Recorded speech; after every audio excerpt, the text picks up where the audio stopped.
Primero, buenas tardes a todas y todos. Gracias por estar con nosotros en este encuentro, en este espacio de la historia como arma. Y bueno, nada, hoy es un encuentro que es especial en muchos sentidos. Y por demás, suelo empezar los espacios explicando un poco el proyecto y los inicios del proyecto de Historia como Arma, pero hoy no lo voy a hacer. Hoy no lo estimo necesario ni pertinente y no lo voy a hacer. Y entonces vamos directo a bueno, lo que nos compete hoy, ¿no? Y es este encuentro que hemos decidido realizar para hablar, charlar, conversar sobre el caso o los casos que ha habido y todo el proceso que ha habido en torno a las agresiones sexuales que ha llevado a cabo Fernando Becker. Entonces, hoy vamos a tener de invitadas a dos denunciantes del caso de Becker, públicas, de las denuncias públicas y sociales que se han hecho, además de una especialista, o digamos, Aline Herrera, una autora que ha ido siguiendo el caso, además de que pues, es jurista y se dedica al feminismo antirracista, ¿no? Entonces, yo quería como parte de la introducción también hablar un poco del caso para también las personas que vayan a ver el programa y no estén tan atentos, pues tengan, digamos, una especie de bosquejo rápido, preliminar sobre el caso. Entonces, decir que el 8 de diciembre de 2021, la revista El Estornudo publicó una serie de 5 testimonios de mujeres declarando que habían sido agredidas sexualmente, por Fernando Becker, y a partir de ahí se abrieron una serie de denuncias públicas sociales y hasta llegó a denuncia penal en torno a este tema, lo que conllevó que en octubre del 22 se llevara a cabo un juicio que en efecto encontró culpable a Fernando Becker y fue sancionado 5 años de privación de libertad, subsidiado por 5 años de limitación de libertad. Por una serie de declaraciones recientes, absolutamente fuera de todo entendimiento racional, agresivas y violentas, que realizó Fernando Becker en sus redes sociales, pues se revisó esa condena y se revocó la subsidiaria por internamiento en un establecimiento penitenciario. Eso ocurrió hace apenas el 10 de enero, lo que hizo que, digamos, el caso volviera a tener connotación, un caso que además yo creo que es histórico para Cuba, por lo que significa, creo que es el gran primer caso público en donde se habla de estos temas, cuando también ha habido por momentos un posicionamiento en torno a que en Cuba, digamos, no ocurrían ese tipo de hechos. Y en ese sentido también debe ser, digamos, un reflejo de vergüenza nacional, ¿no? Porque nos vemos envueltos en esto y en cómo también se ha manejado y cómo también lo han manejado las instituciones. Entonces, es un poco, muy someramente, para no restarle tiempo a la entrevista, lo que quería comentar. Para empezar, vamos a tener como moderadora a Milagro de la Caridad Álvarez, que es historiadora, también a las denunciantes Denise Santisteban y Paula Ramírez, y como ya comentaba, Aline Herrera, ¿no?, que es jurista y feminista y ha estado pendiente del caso a través de su columna en OnCuba. Entonces, sin más, y después de estas pobres palabras, le doy la palabra a Milo. Bueno, primero que nada, muchas gracias por invitarme. Agradecer también a ustedes que están aquí, que decidieron como también formar parte de este encuentro hoy y hablar sobre este tema que es tan complejo para el país, para nosotras, para la situación actual. Entonces, primero haríamos una serie de preguntas para Paula y para Denise, que pueden responder indistintamente las preguntas que quieran. Ustedes pues decir el orden o que quieran responder. Y después entonces pues pasaríamos a otra serie de preguntas con la doctora Aline Herrera, mucho más enfocado a cuestiones mucho más de teoría, de la cuestión legal, para poder entender también un poco más sobre el contexto en el que se enmarca este caso especialmente. Entonces, bueno, quisiera iniciar preguntando si pudieran contarnos cómo fue el proceso para decidirse a denunciar públicamente, qué las condicionó a dar ese paso y qué elementos tuvieron en cuenta para decidirse a contar lo que les pasó y dónde lo hicieron. Bueno, vale. En mi caso, el proceso para realizar la denuncia fue a raíz de que, bueno, yo esto no se lo comenté a nadie, a mí me sucedió en 2012, septiembre de 2012, cuando estuve por allá, ¿no? En el marco del Encuentro Internacional de la Tropa, la pasé muy bien, estuve 3 semanas y lamentablemente coincidí con este tipo, pues, ¿no? Me hizo todo el cuento en el que finalmente coincidimos todas, ¿no? De que según su religión había problemas con mi persona y que me ayudara él muy solidariamente haciéndome una limpieza, bla, bla, bla, ¿no? Que tenía que ir a su casa. Entonces, bueno, el proceso para denunciar fue básicamente que vi el posteo de una compañera muy cercana, de otra nacionalidad también, yo soy de Perú, a la que le había ocurrido esto el año pasado. Y a raíz de eso, pues porque yo todos estos años lo bloqueé, no se lo conté a nadie, me lo tiré para atrás, me lo encontré en el 2019 en México y medio que me removió, pero igual no me atreví a contárselo a nadie. Pero a raíz de la publicación de esta compañera, de esta amiga muy cercana, entonces decidí yo también dar el paso, ¿no? Básicamente fue eso. Una vez que vi que amigas mías también han pasado por ello y han tomado el valor de decirlo públicamente, fue que decidí dar mi testimonio al respecto. Fue por medio del estornudo, justamente lo publicado en la segunda parte de estos testimonios, ¿no? De estas denuncias, incluso con fotos que yo tomé en casa de Fernando ese día, antes que ocurrieran las cosas, ¿no? Por gracia del universo las guardé, las tengo aún, para que no pueda luego decirse que una se inventa las cosas, sino que hay evidencia gráfica que estuve en el lugar. Y bueno, así fue como di a conocer mi caso. Bueno, buenas tardes. Muchas gracias por este espacio.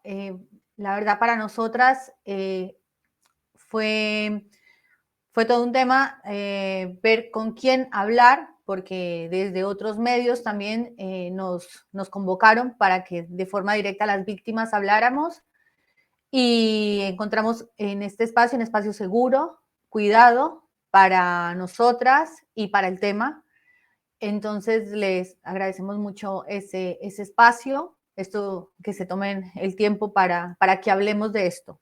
Y en mi caso, yo soy colombiana, yo actualmente resido en Argentina y me gustaría un poco dar un contexto de lo que pasó, porque yo estaba viviendo en Colombia y lo que, como yo lo viví, llegó a Colombia, Pereira, un trovador cubano. O sea, quiero destacar que en el caso, que no es menor, en el caso del abuso sexual, es importante esa figura de poder.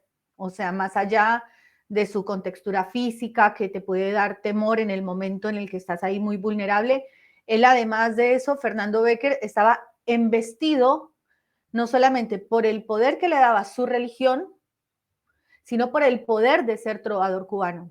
Entonces, en mi caso, yo soy hija de un sindicalista, yo esto lo cuento siempre, o sea, yo crecí siempre admirando a Cuba, a todo lo que representa el proceso revolucionario, y que estuviera un trovador cubano en mi ciudad era como un embajador de Cuba y de todo lo que representa y significa. Sí, o sea, no es solamente Fernando Becker como un tipo más cualquiera, sino que es justamente él usando todos estos elementos para ejercer su poder.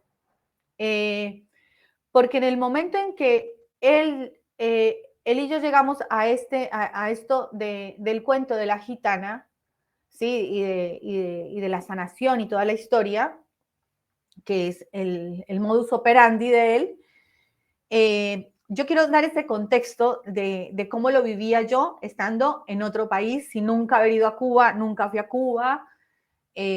Bueno, eso es lo primero. Lo segundo, que quiero también que se entienda acá, es que yo nunca me di cuenta que él me había abusado sexualmente, porque yo creí que era así, un ritual de una religión absolutamente desconocida en Pereira, Colombia. O sea, en mi país es católico, apostólico y romano, y esa fue la religión en la que me criaron. Entonces, desconocía absolutamente cómo era ese tipo de religión, así que yo me di cuenta que él había cometido conmigo un abuso sexual el día que leí los testimonios, porque obviamente yo siempre seguí afín, siguiendo, siempre hubo una relación con Cuba, más allá de Fernando Becker. Entonces, gracias a esas denuncias públicas, cuando yo las leo, yo inmediatamente digo, no, pero si él hace ese tipo de sanaciones, ¿viste? Y se lo empecé a enviar a un montón de amigas que yo sí les había contado que Fernando Becker me había curado y me había hecho un ritual. O sea, yo no les conté el detalle de lo que había hecho, pero era algo conocido. Y recién ahí caí en cuenta que había sido víctima de un abuso y fue vergonzoso, fue muy vergonzoso. Y me pasó que cuando yo me doy cuenta que además él hace una declaración al día siguiente, él dice que lo único que creía era en la revolución. O sea, quienes conocimos a Fernando Becker sabemos que lo último que es un revolucionario ni un defensor de la revolución. O sea, la verdad que era absolutamente inadmisible, no solamente lo que hizo, sino que se viniera a escudar en un proceso al cual yo tengo mi respeto y mi admiración. O sea, me parecía una cosa inadmisible. Y yo se lo empiezo a hablar a mis amigas argentinas, porque a mis amigas argentinas sabían de la situación de que yo había estado en pareja, porque además Fernando Becker después y yo fuimos pareja, o sea, después de haber abusado sexualmente de mí, que yo no me di cuenta de que había sido un abuso sexual, nosotros fuimos pareja, etcétera. Me dicen, Paula, vos tenés que denunciar, porque es lo que hay que hacer, salir a denunciar. No fue sencillo porque era muy vergonzoso, o sea, yo quedaba como la idiota, la tonta, no te diste cuenta, pero ¿cómo puede ser? Y la verdad es que me pasó y me di cuenta cuando las otras mujeres hablaron.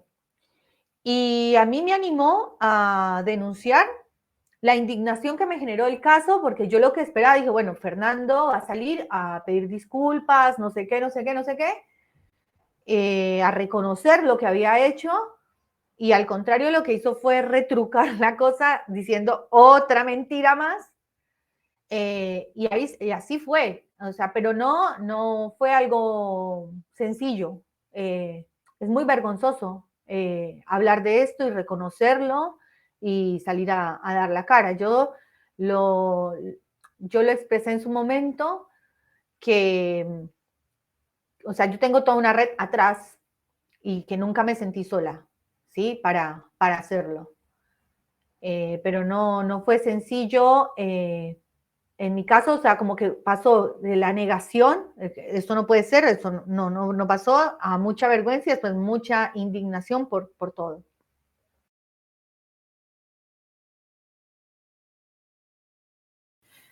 Muchísimas gracias a las dos y realmente las entendemos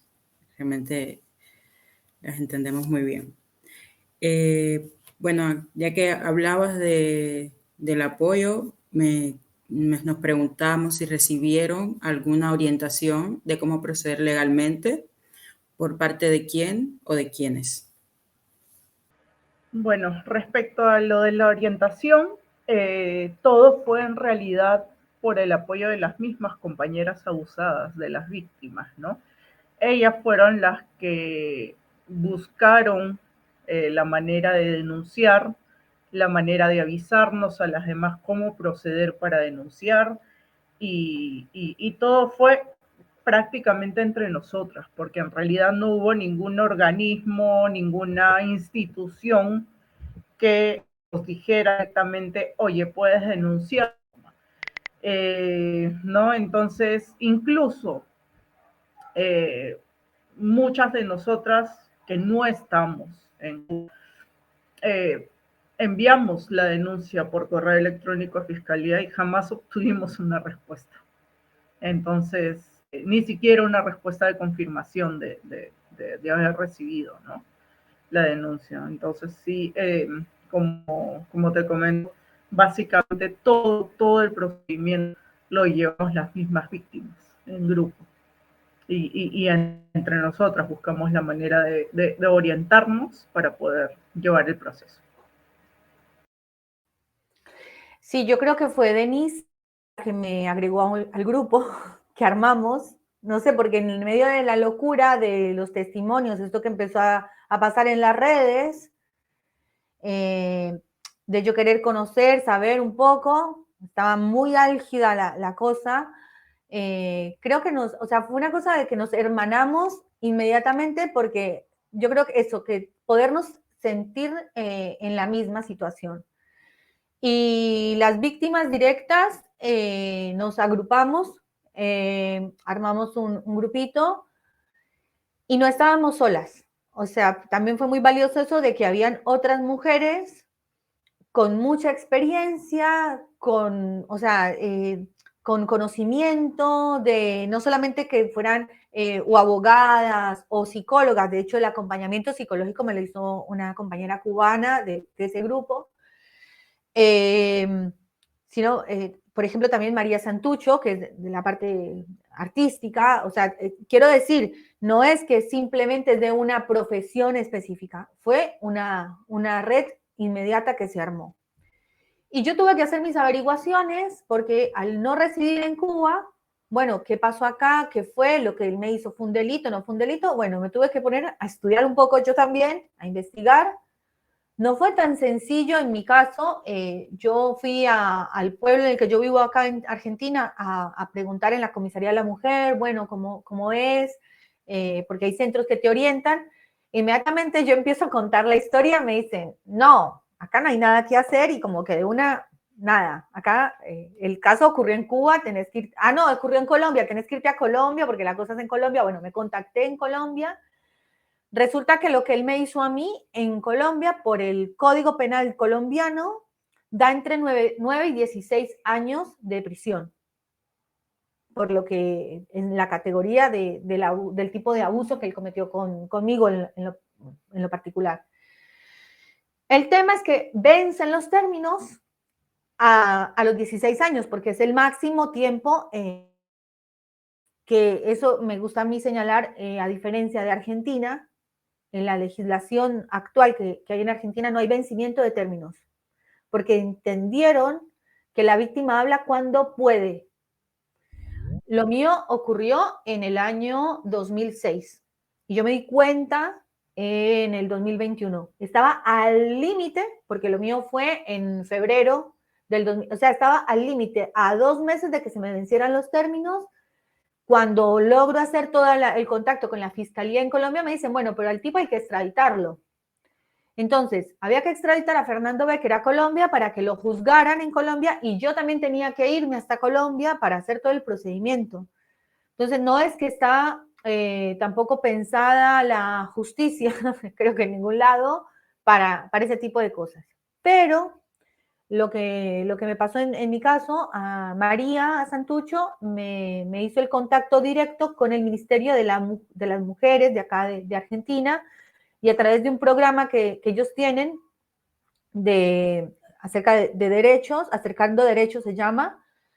Yo tuve un equipo inmediatamente de una abogada y una psicóloga que inmediatamente me empezaron a acompañar. Entonces me dijeron, bueno, escribí tu testimonio, lo leyeron, hablaron muchísimo conmigo en esto de nosotros poder enganchar. A esa altura ya estaba la denuncia penal que había iniciado el AINE, que fue clave, fue fundamental que el AINE hiciera esa denuncia penal en Cuba, una valiente, o sea, acá hay que destacar las 5 primeras mujeres que salieron a decirlo, después otros 30 testimonios más también de mujeres que hicieron público su testimonio y las que se atrevieron a ir a la justicia cubana.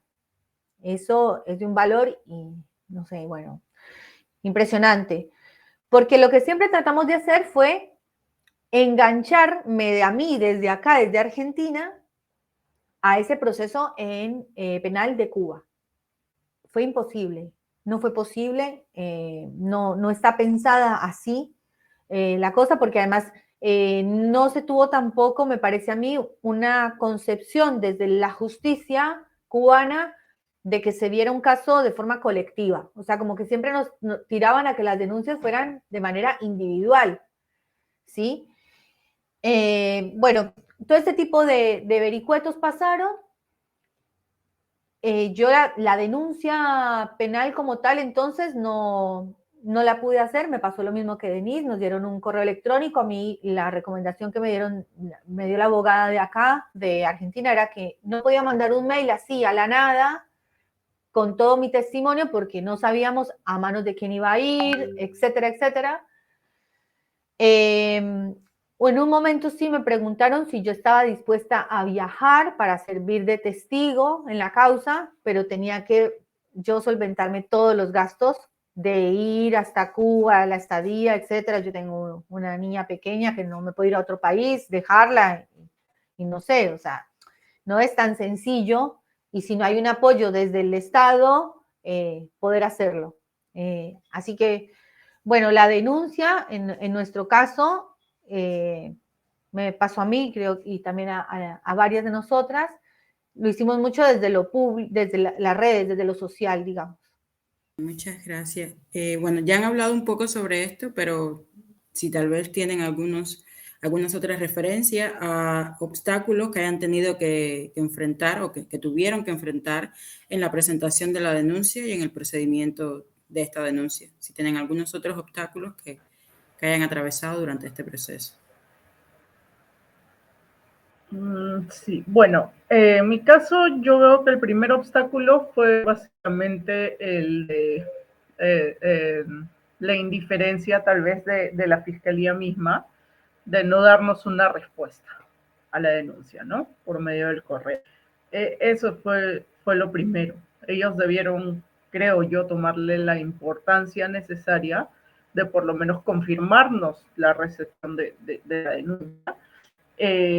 Otro obstáculo muy importante fueron los defensores acérrimos de este sujeto, ¿no? Como en el caso de Rey Fernández, por ejemplo. Un tipo de lo más despreciable, disculpen la palabra, pero que se burlaba constantemente de las víctimas en sus posts de Facebook, que decía cosas, que se jactaba de seguir siendo amiguísimo de Becker y presentarse juntos y cosas de esas, ¿no? Y bueno, los otros amigos trovadores machistas que nunca faltan y que le daban la razón a él, ¿no? Y nos minimizaban a nosotros. Esos fueron los obstáculos para mí más difíciles de enfrentar después de haber tomado por fin la batuta y atreverme a denunciar. Durante el procedimiento igual, ¿no? Igual, hubo gente que lo siguió defendiendo y que lamentablemente lo sigue defendiendo, creo, aún ahora. Pero eso puntualmente. Yo creo que un obstáculo muy grande para nosotras fue la politización del caso, porque fue politizado de un lado y del otro. porque en un momento tal yo me encuentro con que si las que estábamos denunciando los abusos de Becker éramos contrarrevolucionarias, que Becker lo expresa en su última composición artística y en la disculpa que hace, que presenta a la Federación de Mujeres. Entonces, y que un poco me pasó también cuando con el acompañamiento de María le podemos alcanzar la carta pública al ministro de Cultura, que se la hacemos llegar y directamente yo le digo, mira, yo soy una de las víctimas de Fernando Becker, que él me dice que si se comprobaba que era cierto, iba a caer todo el peso de la ley, o sea, todo el peso de la ley en Cuba por lo que nos hizo. Son 5 años de, nada, en su casa, supuestamente con internación, bueno, lo que sabemos que fue irrisorio.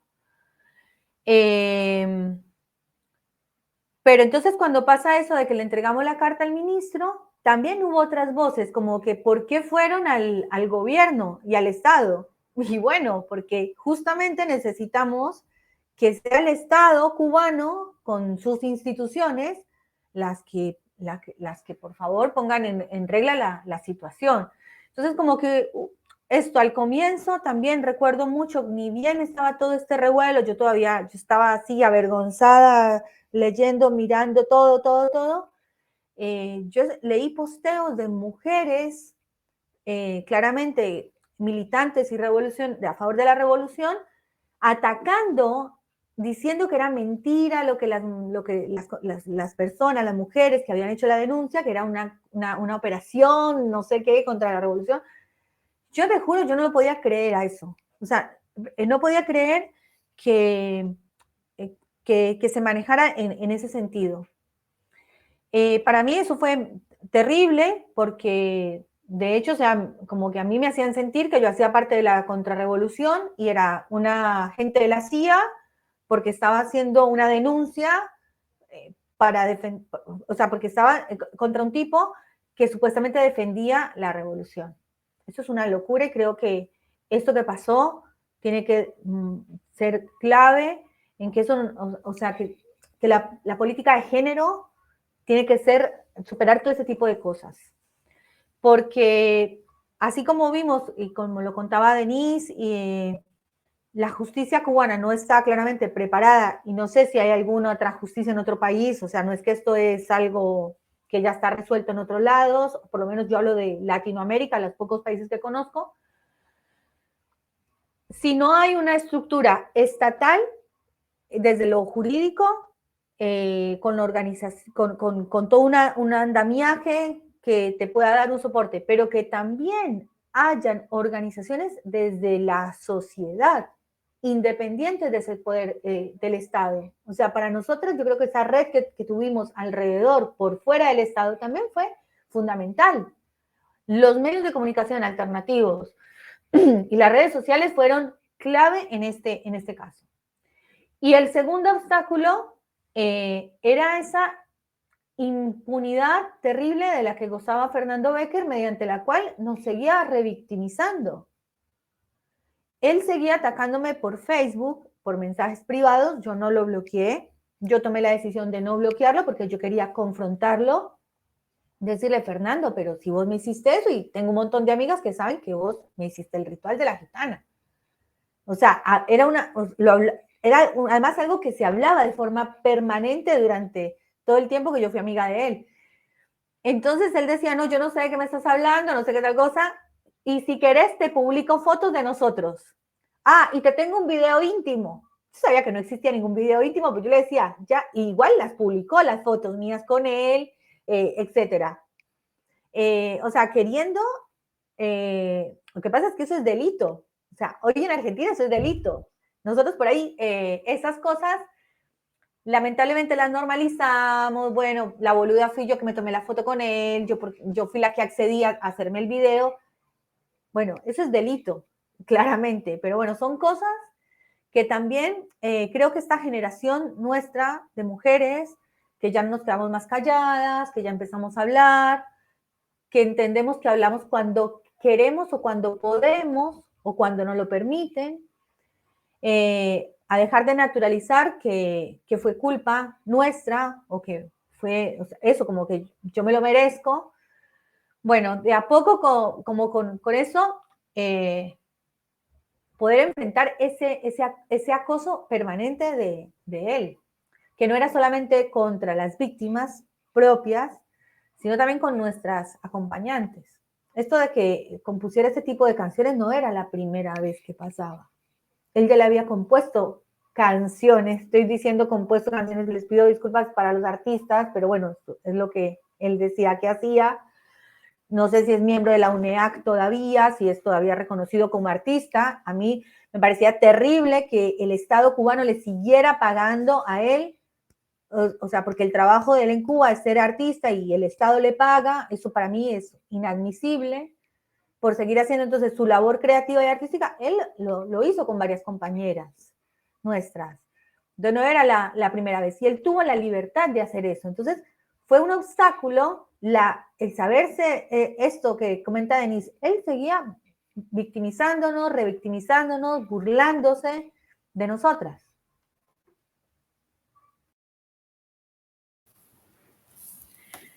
Bueno, ya también se han referido un poco a esto, pero queríamos saber si, porque esto es importante en todo este proceso, si encontraron o tuvieron algún tipo de acompañamiento durante todo este proceso, ya sea legal, psicológico, médico.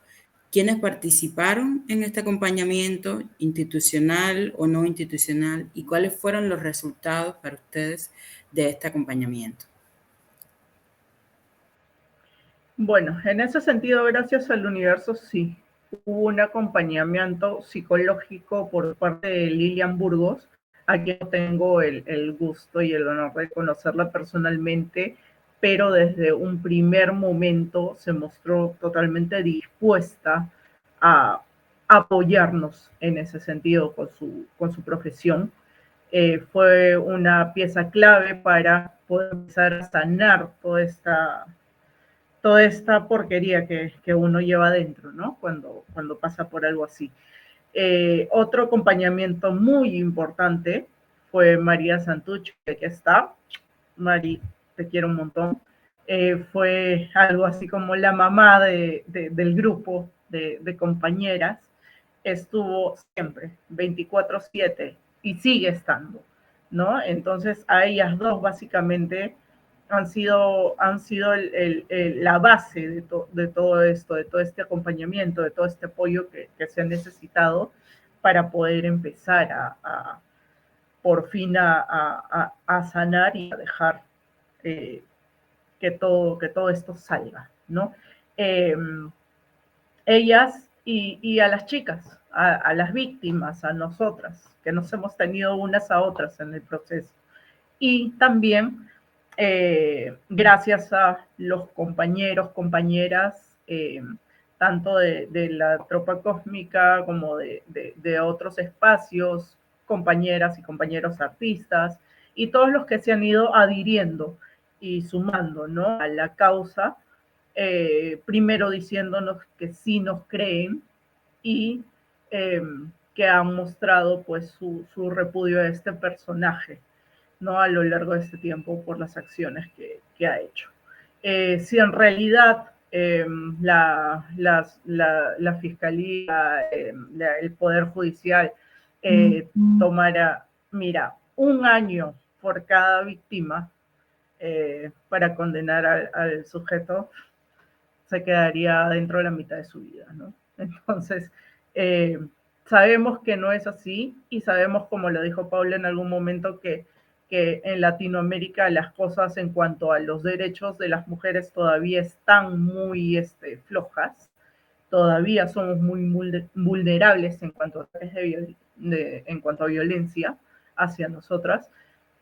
Por lo menos tener el apoyo de las personas cercanas y tal vez personas que no nos conocen pero creen en nosotras, eso ha sido lo que nos ha permitido llegar hasta aquí, ¿no? Y poder seguir adelante con todo esto, que realmente es un proceso súper agotador, tanto físicamente, psicológicamente, en todo sentido, en todo sentido. Y gracias a todos ellos, todos los que han estado pendientes siempre. Yo me sumo a todo lo que dijo Denise. Tuve también exactamente ese mismo acompañamiento. Y además acá del gobierno argentino, el equipo de género con la abogada y la psicóloga, que además estaba en contacto con Lili, que también fue mi psicóloga. Así que la verdad, gracias. Hubo más de 350 firmas de la nota que nosotros hicimos y de otro montón de artistas que salieron públicamente a apoyarnos. Así que muchas gracias a todos ustedes. Bueno, aunque ya conocemos que ustedes no pudieron interponer una denuncia penal, nos gustaría saber si hubiesen querido hacerlo, de haberles sido posible, hubiesen estado dispuestas a enfrentar el proceso penal y por qué. Por más que es desgastante este proceso, sí. A mí me hubiese encantado tener la posibilidad de poder hacer la denuncia penal. ¿Por qué? Porque se la merecía, porque esto es algo que no puede quedar impune, y no solo por mí particularmente, sino por todas las mujeres que hemos estado expuestas, que hemos estado vulnerables y que hemos sido revictimizadas en todo este tiempo, en todo este proceso. Hemos sido muchas, demasiadas, y creo que cada una representa la violencia que vivimos en Latinoamérica día a día. Es terrible. Entonces, lo menos que se merecen, tanto él como los tipos como él, es que las denuncias se hagan y pueda esto llevarles a que reciban la pena que merecen. Eh, por eso, por eso sí, me hubiera gustado denunciar, y si hubiera podido estar presencialmente en el juicio, con gusto me hubiese comido todo el proceso, por más desgastante que fuera, para, para verlo caer por fin. Yo coincido con Denise. También me hubiera encantado poder hacer la denuncia penal y haber estado con él en el juicio, sobre todo con a varias compañeras les tocó hacer careo con él. No sé si yo hubiese querido un careo, pero sí hubiese querido que él escuchara mi testimonio y escucharlo y verlo cuando recibía la condena.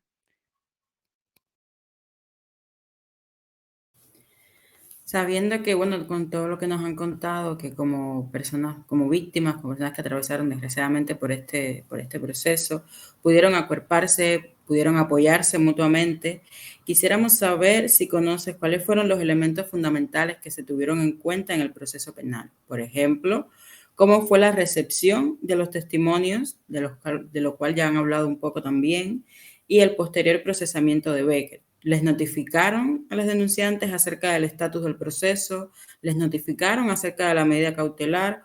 ¿Pudieron ser parte activa en este proceso, aún no estando en Cuba? Justamente, ¿no? Eso es lo triste de esta parte, de este proceso, que siendo aún víctimas y habiendo enviado nuestros testimonios y nuestras denuncias, nunca tuvimos mayor información de las instituciones correspondientes. Simplemente teníamos información por el alcance que nos daban las mismas compañeras que pudieron estar en el juicio de manera presencial. Hasta donde recuerdo, me parece que se leyeron los testimonios de las personas que no estaban presencialmente o que estaban fuera de Cuba. Pero más allá de eso, no hubo ningún tipo de información de primera mano que nos llegara, ¿no? De ninguna institución, ni legal, ni judicial, ni del Estado. Entonces, no hubo, al menos lo que yo sentí es que hubo mucho abandono por ese lado. Igual cuando sale la condena de 5 años y luego se la reducen a 3 años y medio, nos enteramos por sorpresa. Fue una cosa muy, muy loca, porque no tuvimos ni siquiera un aviso previo de que eso iba a ocurrir, ¿no? Entonces es una condena, como te comento, bastante injusta, puede resultar bastante indignante incluso, pero bueno, como decimos acá en la mayoría de países, pues a nada, eh, al menos que se haya hecho efectivos esos 3 años y algo, bueno, pues, ¿no? Nos deja un poco más tranquila el hecho de que los esté cumpliendo dentro y no fuera, pudiendo hacer lo que se le venga en gana y pudiendo continuar con el acoso a las víctimas con las que se encuentran en el camino.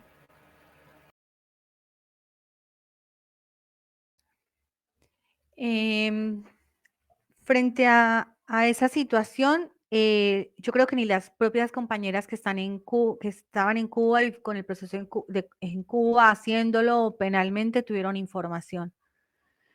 Eso yo no lo entiendo, o sea, nunca estuve en un proceso penal, no sé cómo es, no tengo ni idea, pero eso no fue bueno. O sea, no está bueno estar en algo como que no tenés ni idea, no te informan, no te dicen. Al parecer a él lo llevan preso un día y recién porque sale en Facebook, o sea, yo todo me enteré en Facebook, eh, en las redes sociales de esos organismos, no sé, alguien publicaba algo, así que eso no estuvo bueno, como el trato, no solamente a nosotras, ponerle, nosotras estamos, bueno, fuera del país, a las que fueron e interpusieron el proceso.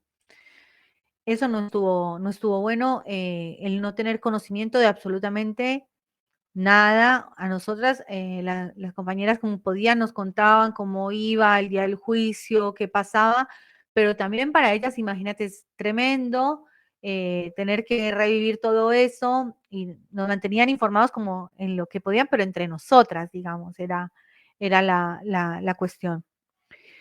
Más allá de lo que comenta Denise, de que uno siente que los 5 años no son suficientes, menos cuando se pensó en un primer momento que fuera internación domiciliaria, luego que sí, que él podía salir, porque tampoco hubo claridad en cuál era realmente la condena, qué podía hacer, qué no podía hacer. El tipo seguía en redes sociales hostigándonos, burlándose con la condena, o sea, ya declarado culpable. Yo quiero decir que para mí fue reparador que lo declararan culpable. O sea, eso a mí me sirvió muchísimo, porque él nunca reconoció que hizo, hasta el último momento, el último post que él hizo, yo soy inocente. O sea, a él no se le mueve nada de remordimiento, o sea, nada. Estamos hablando de una persona que para él está perfecto lo que nos hizo. Entonces, que la justicia cubana lo haya encontrado culpable, para mí eso fue muy importante. Para mí eso fue muy importante. Y también quiero decir esto, él siguió tirando del hilo de la impunidad y de todo, claramente un ambiente que él tenía a su favor, que se creía protegido por ser parte del gobierno o de estar acompañando a una posición política. A pesar de que uno siente que llegó tarde, llegó. O sea, hubo alguien que en un momento determinado dijo, basta. O sea, esto es inadmisible. Porque podía haber seguido. O sea, nosotras veníamos, el juicio fue a fines del año pasado y él seguía como si nada, haciendo todo igual.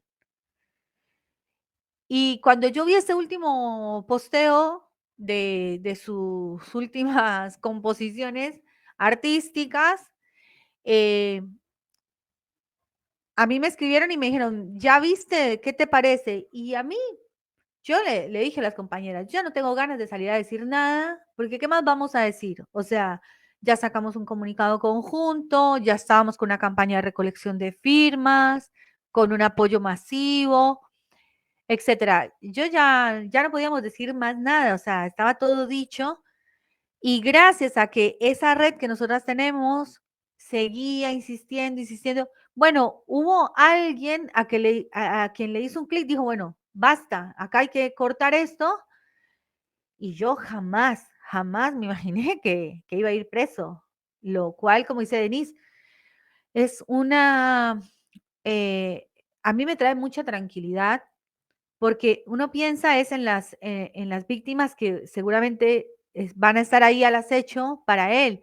Yo no sabía si él podía o no podía salir del país, si él iba a seguir o no en un escenario, porque también esto en algún momento lo hablamos, él así como fue a Colombia, también fue un montón de veces a Venezuela, también fue un montón de veces a otros países latinoamericanos y no sabemos qué pasó allá, si no hay otras víctimas de él también en esos lugares, más cuando yo les contaba al comienzo de este espacio lo que significa para uno desde afuera que venga un trovador cubano, o sea, porque es eso, es la representación de algo muy fuerte, con mucho peso en Latinoamérica, eh, y no, en ningún lado decía si él podía o no podía seguir haciendo eso. No teníamos ni idea hasta dónde podía o no podía hacer. Entonces, como que sí, lo declararon culpable y no pasó nada. Pero bueno, por suerte hubo algo. Y yo le decía, le preguntaba a las compañeras, ¿qué pasó? ¿Qué pasó? Que hubo un clic. Y bueno, me decían, la lucha. Porque claramente es eso, o sea, el insistir, el seguir, el insistiendo, diciéndolo, teniendo eco, eh, y lograr que hoy esté en la cárcel, la verdad que es como una tranquilidad en ese sentido, que no, que también deja de acosarnos, que deja de molestarnos, de revictimizarnos y que las mujeres en Cuba están más seguras hoy con ese hombre en la cárcel. Y bueno, un poco ya para finalizar y después pasar con Alina, ¿con qué elementos, con qué apoyos les hubiera deseado contar, tener y qué cosas creen que le faltaron?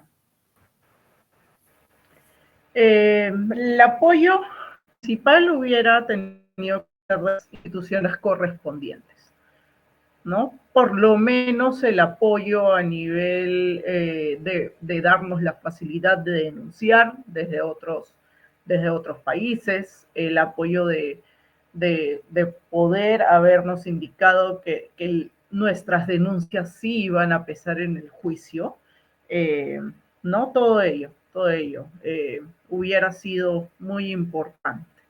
Y creo que incluso, al menos lo personal, me hubiese dejado mucho más tranquila. Saber que le tomaban la importancia debida al caso y que las víctimas valemos algo más que nada. Igualmente, el apoyo de las personas, de muchas personas amigas, a lo largo de estos años y que lamentablemente también tenían algún vínculo de amistad con él, con Fernando, y pues al momento de explotar todo esto y de salir al por él o por creerle más a él. Ese apoyo también hubiera sido importante, pero si no se dio, pues no se dio. Cada quien tiene sus motivos al final para ponerse de un lado o del otro. Eh, y esos apoyos yo creo que hubiesen sido imprescindibles, pero si no se dieron, pues no pasa nada, hay que seguir para adelante con la lucha, no queda de otra. Eso nada más. Bueno, a mí me parece que todavía nos está faltando esto de que dentro de la reparación, además de que haya sido condenado culpable, de que esté en una cárcel cumpliendo la condena, espero que esté en una cárcel porque leía comentarios que puede estar en un, no sé, en un campito, en no sé qué, yo espero que esté en una cárcel común, corriente. Él no puede seguir representando a Cuba desde, o sea, de algo tan significativo como la cultura. Para mí eso sería reparador por la misma cultura cubana. O sea, eso sigue faltando. Cuba, para Latinoamérica, tiene una simbología desde muchos lugares. Y él tiene un escaño hoy en ese lugar todavía. O sea, a pesar de todo lo que nosotros estamos diciendo y hablando, a mí eso me sigue faltando por respeto a todo lo que sí hay y que sí es impresionantemente valioso. Ese tipo de reparación por mí y por Cuba. A mí me hubiese gustado ya en lo como decía Denise, que en la justicia se nos permitiera un proceso colectivo, que no se mirara, además por la tipología del caso, era claramente como lo señalan, que, bueno, que fuimos víctimas varias, que hubiese sido una causa colectiva, que nos hubieran permitido usar el Zoom para hacer las declaratorias, para estar presentes en el juicio como denunciantes, cosas que ya se hacen después de la pandemia, esto se volvió normal y acá en Argentina se incorporó el Zoom y todo eso a la justicia, etc. Eso me hubiese gustado. Y yo creo que hoy esa reparación sigue siendo necesaria y creo que en los medios oficiales tendría que hacerse más eco porque no sé hasta qué punto hay llegada a la gente, y hablo de las mujeres, del común, que no estamos en el micromundo de la trova o en el micromundo de que estamos con esto, sino que no sé qué medios de comunicación tiene Cuba que tengan llegada nacional, general, para que no quede como simplemente en ciertos ámbitos, sino que se sepa en Cuba que esto pasó, que trascienda redes sociales, que desde lo oficial se pueda decir, en Cuba metimos a la cárcel a un tipo que por más que se dijera que era patria o muerte o revolucionario y que representara uno de nuestros baluartes como la trova, se fue a la cárcel por abuso sexual. Y yo eso lo destacaría muchísimo.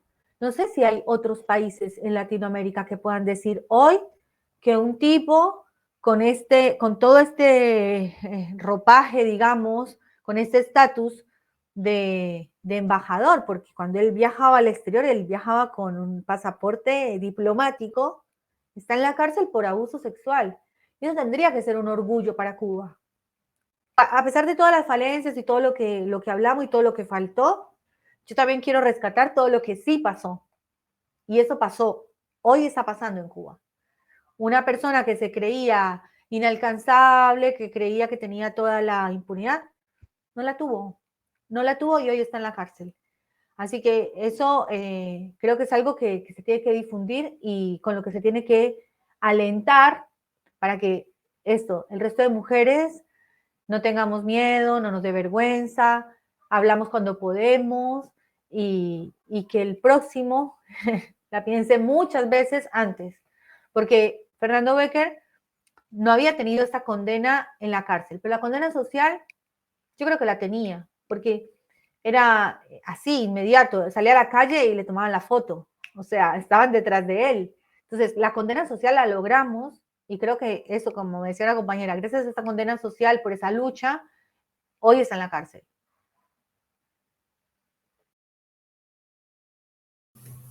Bueno, muchísimas gracias a las dos por todos sus testimonios, por todo lo que nos dijeron, por contar sus experiencias.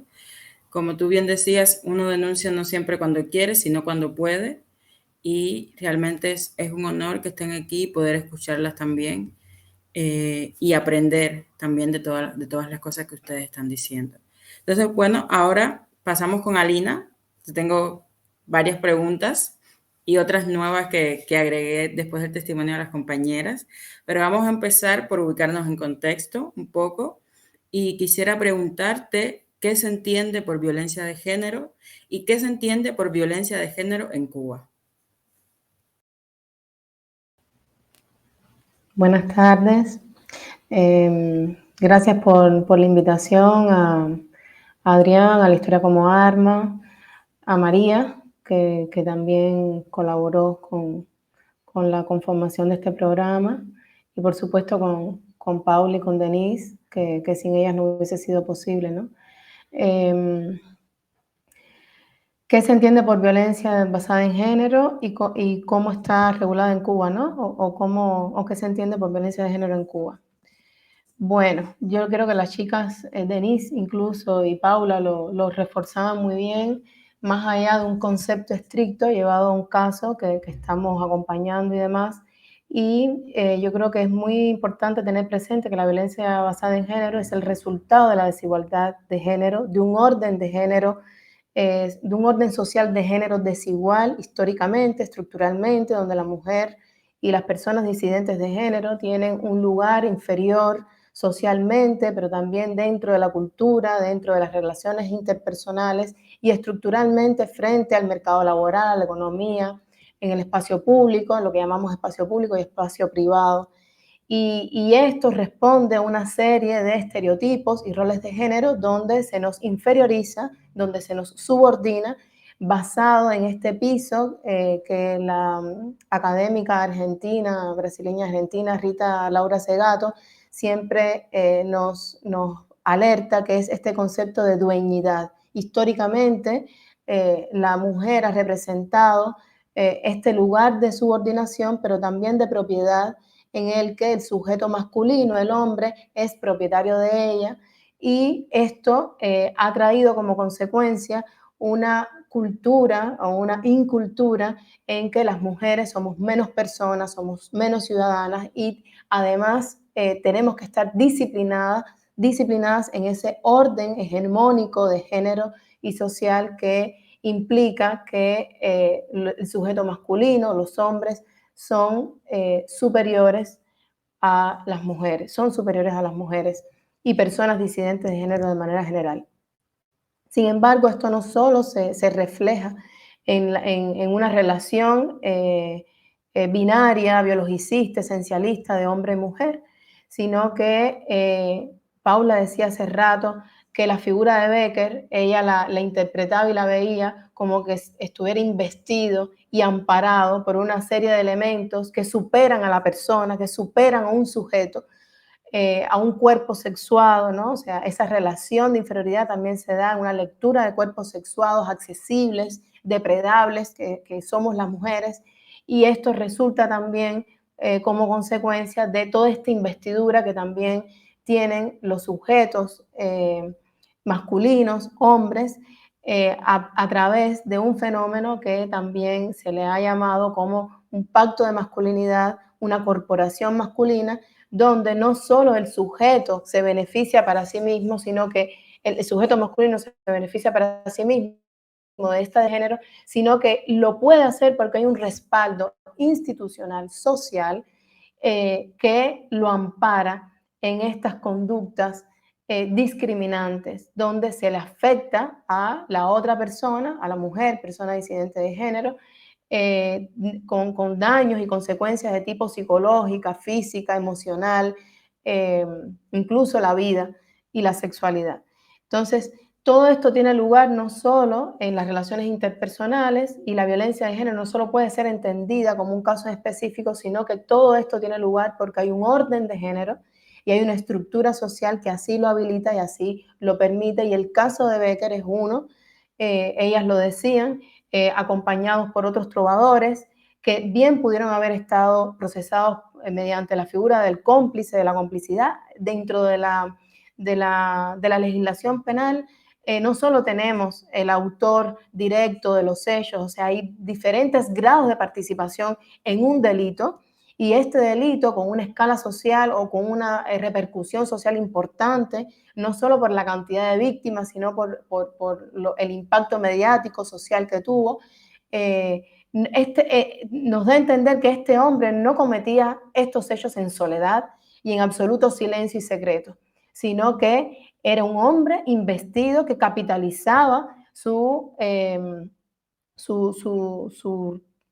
rol social, su rol de trovador y su figura pública para cometer cada vez más, con más impunidad, estos hechos. Entonces, todas estas eslabones de la cadena del caso Becker también gozaron de impunidad. Y entonces por eso me gusta pensar que la violencia de género no se puede reducir en su análisis a un sujeto y un caso, sino que ese caso tiene lugar porque hay toda una estructura que la ampara. Y Cuba, pues, sí está regulada. El Código Penal tiene un glosario, el actual Código Penal tiene un glosario donde enuncia qué entiende por violencia de género. Ahí voy a llegar. Pero estamos en presencia de un caso que tuvo lugar en diciembre del 2021 y luego un Código Penal nuevo que entra en vigor este año, en enero de este año, de 2023.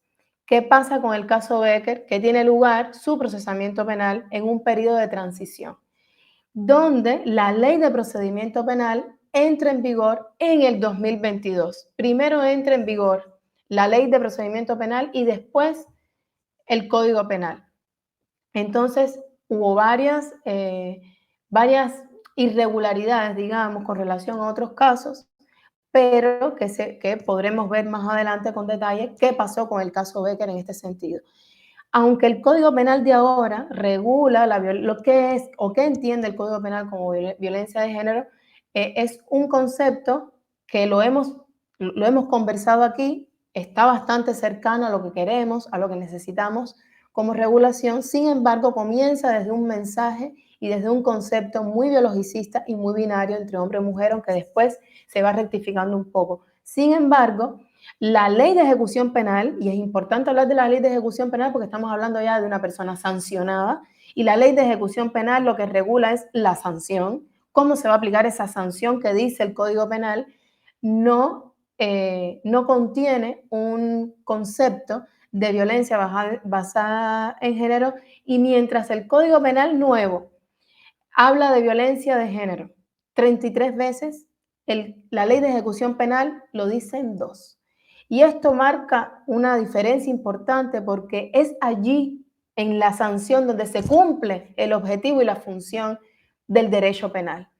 Y no tenemos una buena conceptualización allí. Pero además hay una orfandad legal en el sentido de que no hay una ley, no contamos con una ley que rectore esta serie de leyes que transversalmente abarcan la violencia de género. El viejo Código Penal no habla de violencia de género, o sea, por el que fue sancionado Becker no habla de violencia de género, y esta ausencia de una ley que rectore esta transversalidad normativa en el ordenamiento jurídico cubano, es deseable que se llame Ley Integral contra la Violencia de Género y la Discriminación por razones de género. Y esta ley se viene pidiendo desde el año 2019 y no hemos tenido una respuesta, a pesar de que cada vez los casos de violencia de género, incluido el feminicidio, escalan en la comprensión, en la arena social, y impactan más la ciudadanía cubana, el debate en las redes, y está ocupando cada vez más lugares, no solo de preocupación, sino también de debate y de pensar cómo vamos a abordar estos temas y cómo los vamos a solucionar. Lo dejo por ahí. Muchísimas gracias. Una excelente explicación. Ahora quisiéramos saber un poco si existen en Cuba los mecanismos legales para poder procesar denuncias por violencia de género. Ya hablabas un poco sobre esto. ¿Y cómo funcionan entonces estos mecanismos? Bien, efectivamente, o sea, sí, los delitos están ahí tipificados. O sea, ahora con este nuevo Código Penal se abrió en 33 artículos la palabra violencia de género. Eso no quiere decir que sean en 33 delitos, ¿no? Es que, bueno, de violencia de género se habla cuando hablamos de prescripción de la acción penal, ya vamos a hablar de eso. Paula decía, aquí tienes toda la vida para denunciar, en Colombia 16 años, después vamos a ver eso. O sea, el Código Penal se compone de varias partes, y de manera transversal está presente la violencia de género, que no quiere decir que las 33 veces sean 33 delitos. Sin embargo, aunque se pueden procesar delitos por hechos relacionados con la violencia de género, sí falta una organicidad y una integralidad en la manera en que se aborda la violencia de género. No es suficiente con la formulación que se eligió para este nuevo Código Penal, que lo que se ha elegido es agravar en cada figura donde se contempla que pueda haber violencia de género. Lo que se eligió fue, por ejemplo, el que mate a otro, ¿no? O la persona que dé muerte a otra, estamos hablando de asesinato, homicidio, y la figura, y lo que eligieron, la fórmula que se eligió es contemplar que si el que mate a otro es por violencia de género, es más grave.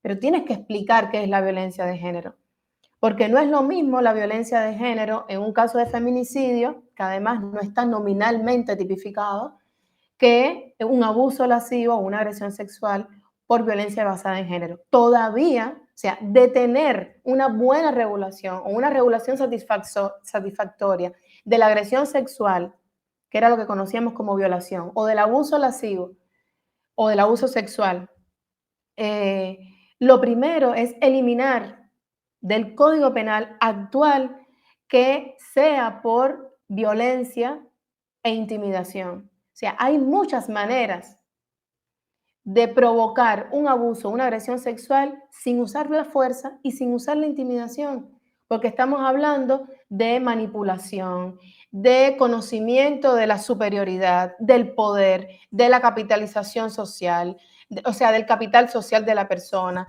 Y eso, más que intimidación, lo que supone es una manipulación y un vicio en el consentimiento. Tampoco soy de las juristas feministas que se inclinan por demostrar en los juicios si hubo consentimiento o no, porque el consentimiento puede estar, yo te puedo decir sí, pero puedo decir sí por salir de una situación violenta, donde sé que tengo las de perder, donde sé que puede escalar esa violencia. ¿Por qué? Porque estamos hablando de violencia de género. No estamos hablando de una violencia casual de que yo entré a robar y te puedo agarrar y entrar a palos para llevarme tus bienes. Estamos hablando de una violencia que se provoca porque hay un poder estructural que así lo facilita y lo propicia. Porque estamos en una sociedad ordenada estructuralmente y jerárquicamente donde nosotras como mujeres ocupamos un lugar inferior a partir de estereotipos y roles de género, como decíamos al inicio. Entonces, por más que estén ahí los delitos por los cuales se puede procesar hechos de violencia de género, falta por completar y sellar desde una mirada, desde una perspectiva de género, la tipificación y el procesamiento de esos hechos tipificados como delitos que tienen en sus formas agravadas la violencia de género. Entonces, ¿qué quiero decir con esto? Que están, sí, se regula, pero no es la mejor manera, no es la más adecuada si le ponemos un lente de género a toda la legislación penal.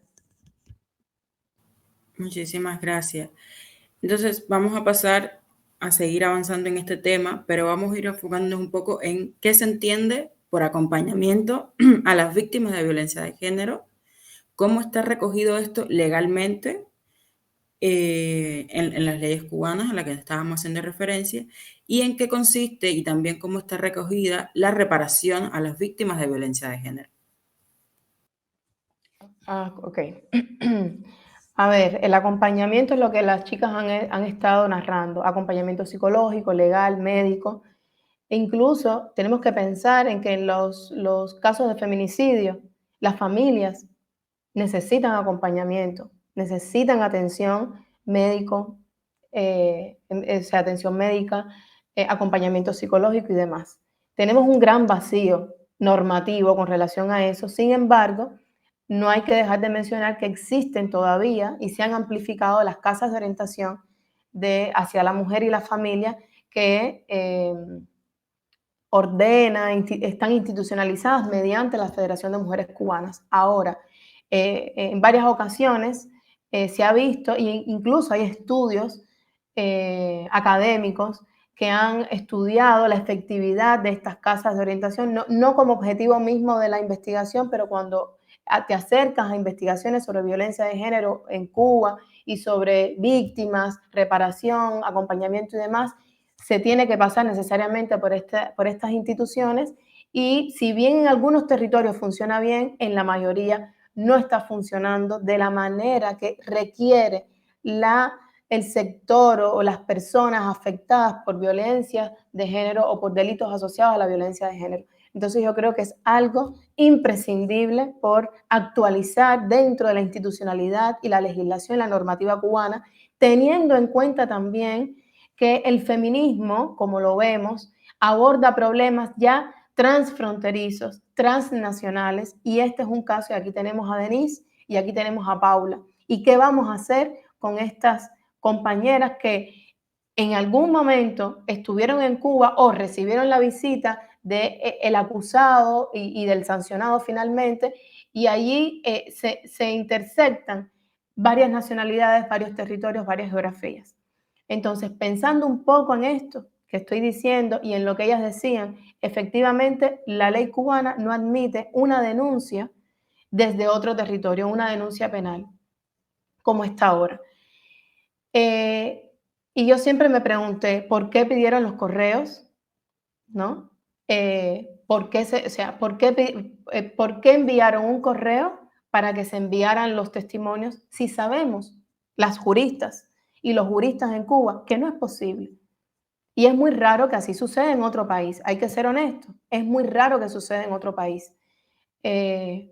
Pero siempre hay una solución. En derecho siempre hay una solución. En las leyes tiene que haber una solución cuando hay voluntad. Y hay una peculiaridad o una característica, ¿no? Peculiaridad, una característica del proceso penal cubano, y es que a los acusados se les investiga. Y todos estos testimonios que pudo haber recibido la Fiscalía por correo electrónico, pudo haber acumulado lo que llamamos la investigación del acusado en el proceso penal, para no desechar el trabajo de escribir y de volver a revivir lo que fue un abuso sexual o una agresión sexual. Eso pudo haberse solucionado por ahí, a pesar de que lo óptimo hubiese sido, como ellas decían, yo quiero participar en el proceso penal, me hubiese gustado enfrentarlo, eso hubiese sido lo ideal. No obstante, también decir, aprovechar este marco, que cuando ocurre un delito en el territorio nacional y la persona sabe porque es extranjero, porque vive afuera, que se tiene que ir, generalmente lo que se hace es que la persona va a la policía, denuncia, como no va a estar al momento del juicio ni al momento del desarrollo de las investigaciones en el territorio nacional, se le lleva ante un abogado defensor y ante un fiscal, de ser necesario, ante un traductor si no es de habla, si no habla en castellano, y se le recoge el testimonio, y esto tiene validez frente al proceso penal de manera plena. ¿Qué pasa con los delitos de violencia de género? Nos demoramos, se demora para decir y contar, fui abusada, fui agredida sexualmente, fui violada. Entonces, antes de que tú salgas del territorio nacional, como le pasó a Denise, tú todavía estás procesando tu abuso. Pero además eres una extranjera en un territorio nacional y además eres mujer, y otras intersecciones que se dan en un territorio en el que te sientes desamparada. Esto tiene que estar previsto en la ley penal. Esto tiene que estar previsto en la ley de procedimiento penal cubana. Sobre todo un país que es tan turístico, por ejemplo, ¿no? O donde confluye tanto la migración.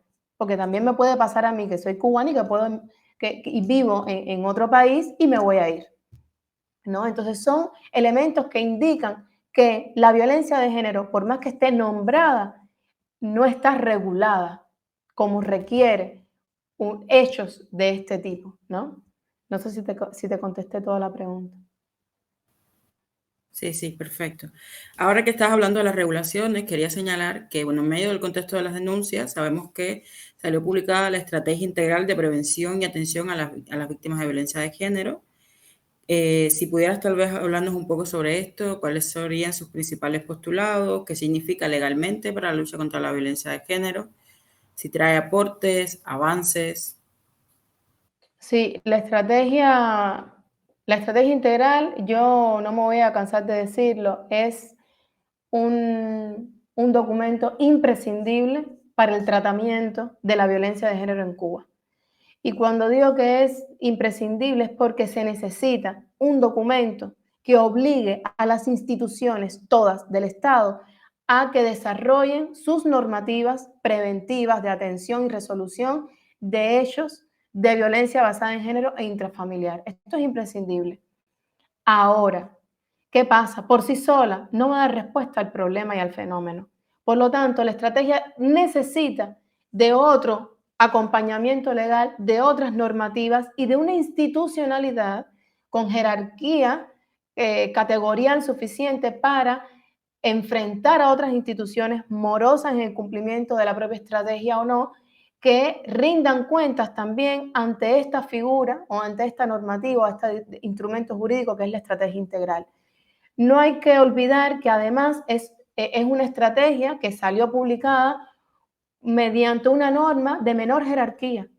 Está contemplada mediante un acuerdo del Consejo de Ministros. No es una ley, no tiene categoría superior dentro del entramado de lo que es el ordenamiento jurídico cubano. Es un instrumento imprescindible, pero no lo suficientemente abarcador, jerárquico y vinculante para lo que estamos necesitando como sociedad y como institucionalidad, ¿no? Y aquí yo te traía señalado cuál es el campo de acción o los campos donde interviene la estrategia integral para que también se conozca. Y esta se conforma de 10 componentes fundamentales. Uno es la prevención, otro es el espacio local comunitario, otra es la atención, la protección, el espacio jurídico, la investigación, la implementación y la evaluación de la propia estrategia. Entonces me parece que es un instrumento necesario, vital, imprescindible, pero no es suficiente y no es el único del que tenemos que estar orgullosos en Cuba de que se haya aprobado, porque ¿dónde están los resultados de la estrategia integral? ¿Cómo podemos, por ejemplo, reflejar los efectos de una norma jurídica como la estrategia integral en el caso Becker? No lo vemos. El resultado del pronunciamiento de las instituciones, Federación de Mujeres Cubanas, la UNIAC, el Instituto Cubano de la Música, en esta última recta que fue previo a la revocación, a que se conociera la revocación de la subsidiaria, fue gracias al empuje social, fue gracias a la condena social.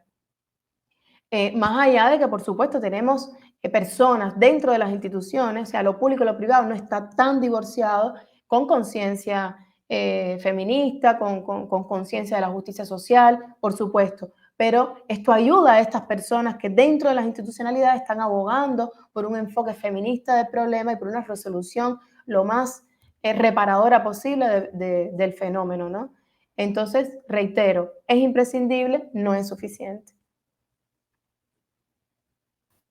Muchísimas gracias.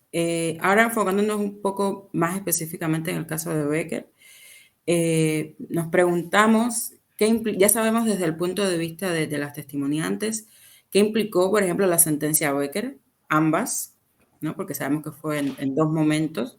Bueno, ¿qué implicó la sentencia de Becker? ¿Qué lectura se le puede dar a esta sentencia? ¿Y qué significó también en su momento esa revocación de la sentencia?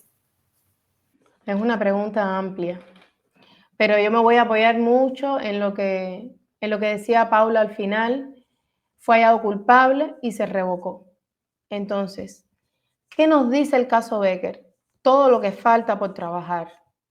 Es lo primero que nos tiene que decir si queremos de verdad construir, si no queremos estar satisfaciéndonos a nosotros mismos como cubanos y cubanos en que ya tenemos el programa de adelanto para la mujer, ya tenemos la estrategia integral, ya tenemos código de familia.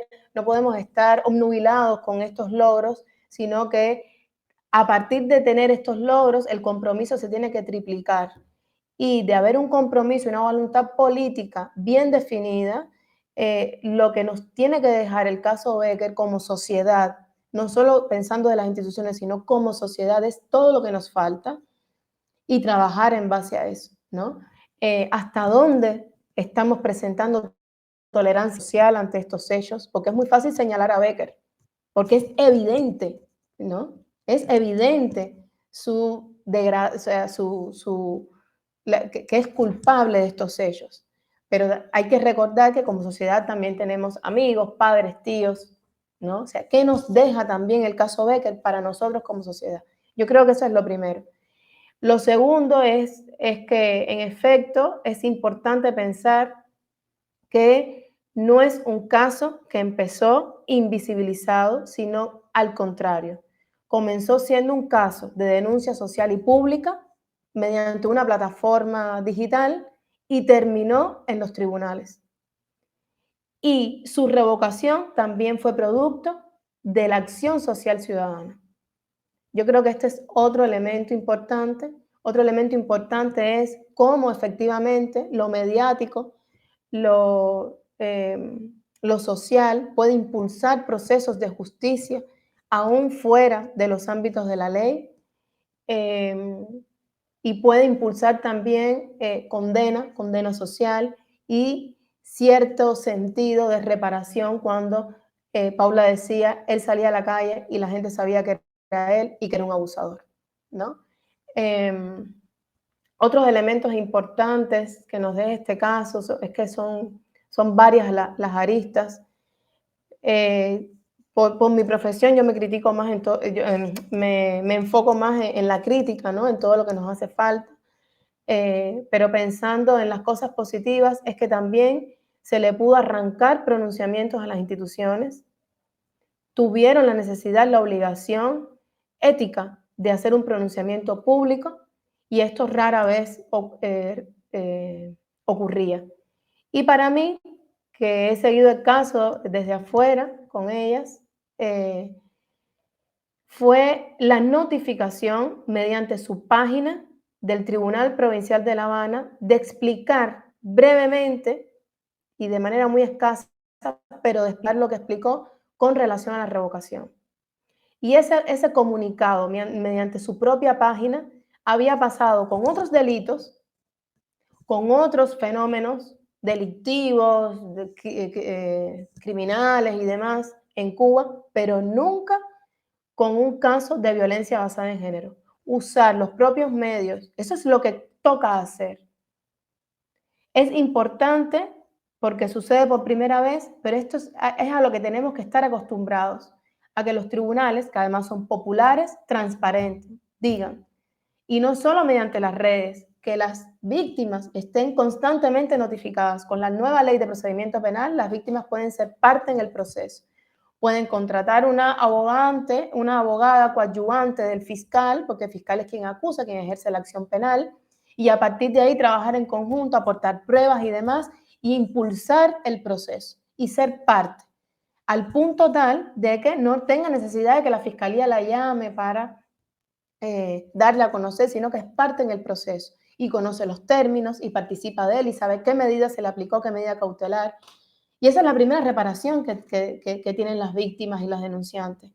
El primer momento de la reparación es cuando vas a denunciar y no se te trata mal, no se te revictimiza, no se te deja en una orfandad institucional, un desamparo institucional.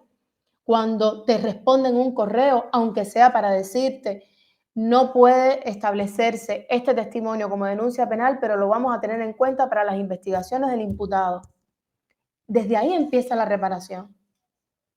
La reparación es comunicar, es transparentar, es mantener notificada a la víctima e incluso a los familiares de las víctimas. Son delitos que afectan incluso comunidades enteras. La muerte de una mujer por razones de género impacta una comunidad y toma tiempo reparar esa comunidad, ¿no? Entonces no me acuerdo cuál era la pregunta, perdón. No, era precisamente eso, que había significado la revocación de la sentencia. Y bueno, para mí estos son los elementos más importantes. O sea, el caso, cuando tú lo miras de principio a fin, le da un lugar importante a la denuncia social, le da un lugar importante a la denuncia penal, al accionar de la ciudadanía, le da por primera vez, tenemos una respuesta institucional pública, una comunicación directa de un tribunal donde dice varias cosas, ya lo decía, dice, por ejemplo, que la subsidiaria que se revoca es de 3 años y 4 meses. Estamos infiriendo que fue por la segunda instancia es la apelación, que fue favorable a Becker, ¿no? Estamos infiriendo porque nunca tuvimos la sentencia en la mano. Bueno, nunca se hizo pública a pesar de ser de interés público. ¿Cuándo un caso es de interés público? Cuando impacta la sociedad. Y estamos en un caso que impactó la sociedad. ¿Ya? Entonces, transparentar es la primera forma de reparación y eso no lo tenemos. Entonces también es un poco difícil establecer, o sea, si tuviéramos la sentencia a mano, la sentencia dice mucho, la sentencia es un libro abierto del caso. Y ahí tú tienes más elementos para decir, mira, el tribunal consideró esto, no consideró lo otro. Esas consideraciones del tribunal son súper importantes para pensar en una justicia futura. En Cuba no existe el precedente judicial, es decir, los futuros casos no están obligados a pronunciarse como este caso, ¿no? La fuente de derecho, de justicia es la ley y los tribunales están sometidos solamente a la ley. Existe otra cosa que son los acuerdos del Consejo de Gobierno, del Tribunal Supremo, que también tienen función como precedente judicial, es el caso, no es exactamente así, lo estoy haciendo en un lenguaje para que se entienda, ¿no?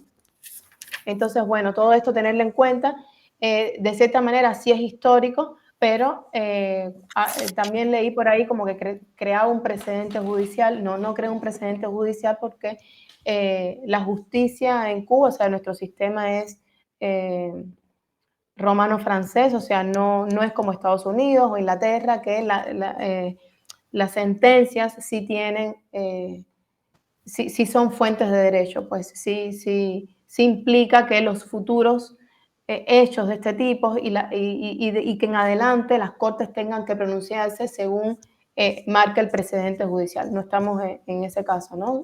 Nuestro sistema es latino, pues. Ok, me quedan unas 2 últimas preguntas. Ellas está relacionada con un elemento que hablaba, que también estaba de alguna manera recogido en la estrategia integral, pero que creo que es fundamental y es el tema de la prevención. Es decir, cómo educar o qué herramientas, qué mecanismos tenemos para evitar o para disminuir, ¿sabes? el llegar a las agresiones sexuales, ¿sabes? Para evitar el hecho en sí. O para reducirlo, por lo menos. En los temas de violencia de género hablamos siempre, las juristas que nos dedicamos a eso, de que existen varias categorías dentro de lo que llamamos prevención de los hechos en sí, y una es la de carácter emergencial, ¿no? Por ejemplo, teléfonos, una línea de teléfono, las patrullas de género, los botones de pánico, varias políticas que atienden eso. Pero yo creo que esto es con los hechos en sí. Pero yo creo que lo fundamental para atender la prevención de manera más transversal y más integral empieza desde las aulas, empieza a través de la difusión, empieza a través de la formación, de la capacitación de los operadores del derecho, de los policías, de los investigadores. Es que me voy un poco.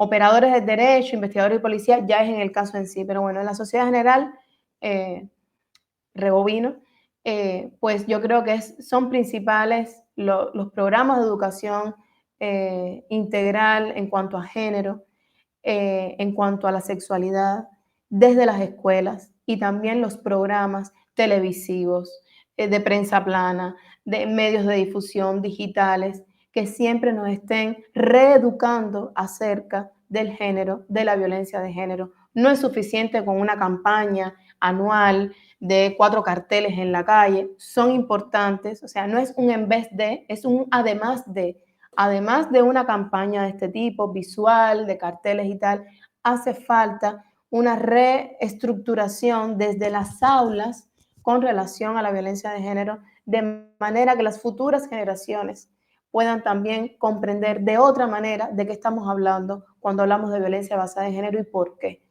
Eso en un primer lugar. En un segundo lugar, otras políticas de prevención incluyen centros de trabajo, centros escolares, protocolos de atención en las universidades.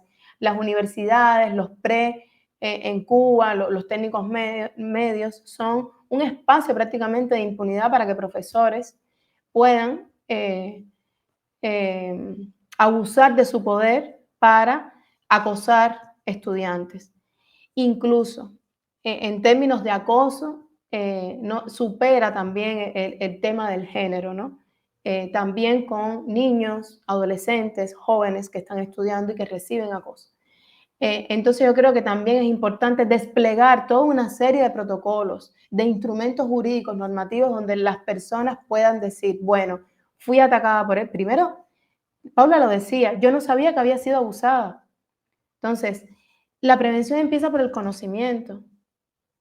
Y la gente tiene que saber qué es un abuso sexual y qué es un acoso sexual y cuándo estoy siendo víctima de un acoso sexual. Y entonces a partir de ahí, a partir de esa difusión del conocimiento, que es vital, entonces se podrán usar estos instrumentos de los que estaba hablando como protocolos de atención a la violencia de género. Es imprescindible que lo tengan todos los centros del país, que incluso para el sector privado, que cada vez se agranda más en Cuba, también exista un ente regulador respecto a la violencia de género, a la discriminación de género, porque son nuevos espacios que también están floreciendo de manera alegales, no ilegales, pero con una falta de regulación importante. Y forman parte también de nichos de abusos de poder y de abusos sexuales y de agresión sexual, ¿no? O sea, hablar de prevención de violencia de género va desde lo educativo, el conocimiento, lo legal, lo normativo, de manera transversal, donde quiera que se piense, incluso en los espacios rurales, en la Asociación de Agricultores Pequeños, en los gremios de periodistas, en los gremios de escritores, en los gremios de abogados, donde quiera que pueda haber una relación de subordinación por género, es un espacio abierto a que se produzca un hecho asociado a la violencia de género. Entonces, donde quiera que se mire, puede haber una regulación con relación a la prevención de la violencia de género, incluso las propias sentencias. Hay sentencias en Argentina, yo me dedico a estudiar esto, hay sentencias en Argentina donde los jueces se han pronunciado con relación al contexto y con relación a las obligaciones que tienen que tener las instituciones que pudieron haber participado de ese hecho en concreto. Y eso marca una política de prevención a partir de un pronunciamiento de un tribunal. Las cortes cubanas no pueden estar ajenas a esa práctica, porque es útil, porque habla de prevenir, porque no es nada más resolver este caso y mandarlo a prisión, es que no se repita en la UNIAC, es que no se repita entre los trovadores, es que ¿qué vamos a hacer con sus cómplices? Y hay que llamar a las cosas por su nombre. ¿Qué va a pasar con los cómplices de Becker? Becker no hizo esto en soledad absoluta, lo hizo en una tolerancia machista, patriarcal, institucional. Difícilmente este hombre con tantas relaciones no lo haya hecho en absoluta soledad. ¿Qué vamos a hacer con eso? ¿Cuál es el compromiso de las instituciones? Y ahí las cortes y los jueces tienen que estar comprometidos con una justicia social de género y vincular a obligaciones a las instituciones. Y si es un periodista, periodismo. Y si es un trabajador de la agricultura. Y así, ¿no? Son ejemplos, porque el abanico es muy grande. Y realmente, para pensar en ese tipo de políticas y demás, están las mujeres, las personas disidentes de género, está la base social, está la ciudadanía, que es la que dice, esto me pasó a mí y se puede resolver de esta manera. Por eso es importante la comunidad, las organizaciones barriales, comunitarias, ¿no? Que tienen voz, que tienen experiencia, que han acompañado y demás. Yo ahí, si me permiten agregar, Sí. o sea, el hecho de que estemos haciendo este encuentro hoy, ahora, justamente estamos haciendo esa pedagogía y era nuestro interés. O sea, más allá de contar la especificidad, a mí me pasó X o Y, es lo que nosotras queremos, porque es lo que dice Alina, no queremos que vuelva a pasar. Queremos eso que yo lo planteaba, hay que hacer pedagogía, como también lo mencionaba Alina, con esto que sucedió, que Cuba pueda mostrar, mandamos a la cárcel a esta persona, que hay todo un marco que estoy de acuerdo, no fue en soledad, etcétera, pero nosotras, de hecho, mencionarlo, yo siempre hablo de las que nos acompañaron, también hubo hombres acompañándonos. O sea, también hay un debate sobre las nuevas masculinidades, porque esto no es un tema solamente de nosotras como mujeres que entendemos cuando es abuso, cuando no, lo que percibimos, necesitamos, así como la mujer nueva y el hombre nuevo en esa nueva masculinidad, de que no es la mujer, porque ahorita yo leo posteos de amigos de Becker, ay, a la mujer no se la golpea ni con el pétalo de una rosa. No es ese el feminismo, no es esa el respeto, ese tipo de cosas. A ver, no pasa por ahí. Ah, yo a la mujer la respeto y la quiero porque venimos de una madre y tengo una hermana. No, no pasa porque vinimos de una mujer y una mujer nos parió.